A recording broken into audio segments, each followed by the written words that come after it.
and welcome to the Early American Newscast. I am Laura Liefeld reporting to you on the Whiskey Rebellion. As you have most likely have already heard, Congress recently passed the Distilled Spirits Tax of 1791. The Congress has used their power to tax the people in order to raise money to pay off the debts of the 13 states from the Revolutionary War. The debts have been assumed by the federal government. The tax on distilled spirits is a direct tax on Americans who produce whiskey and other alcohol spirits.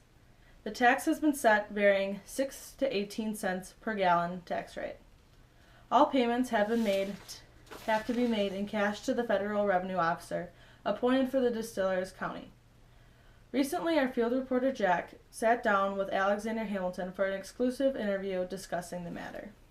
Mr. Hamilton, why did you decide to levy this tax?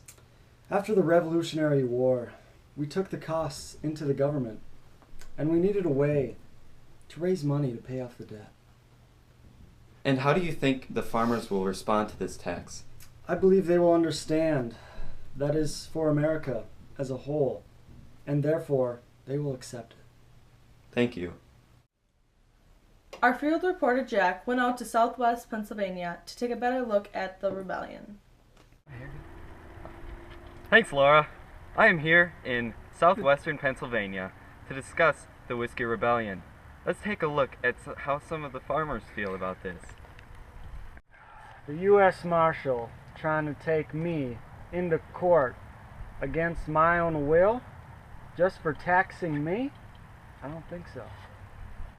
They should be the ones going to court. They've taken 25% of our whiskey. What are we supposed to do, huh? We're hard-working farmers, all right? We're out there, we got to travel distances just to sell it, and they're taking it away from us. Honestly, the only reason we had to travel hundreds of miles because those damn natives taking our land from the west. Spain, they controlling the rivers from the south, and we have no control of trading down the Mississippi.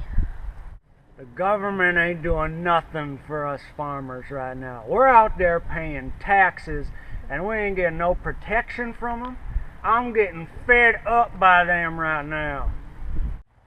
What are we gonna do? As the tax spread, so did the anger.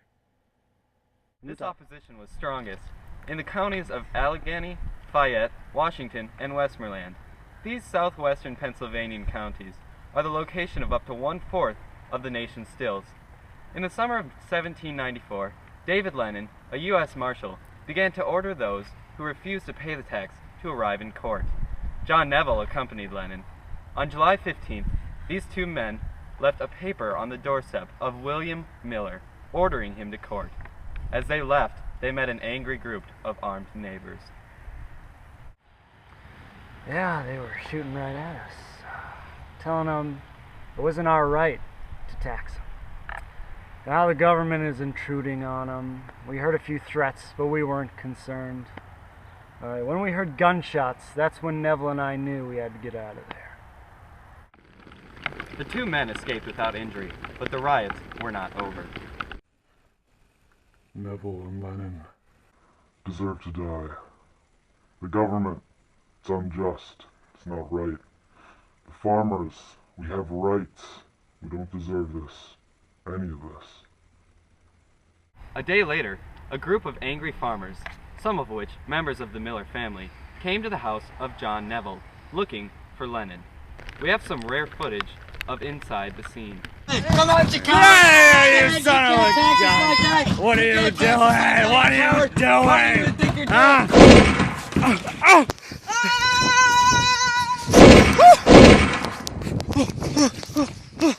Got back here, 20 miles I just ran. They were shooting and gunning. Miller got shot, and they're still shooting. What the heck's going on around here? We had time to speak with this witness later that week.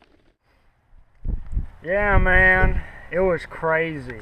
Y'all had them pitchforks and them guns and stuff, but I was just there, and I was there for a little bit and stuff, so I didn't really know all was going on.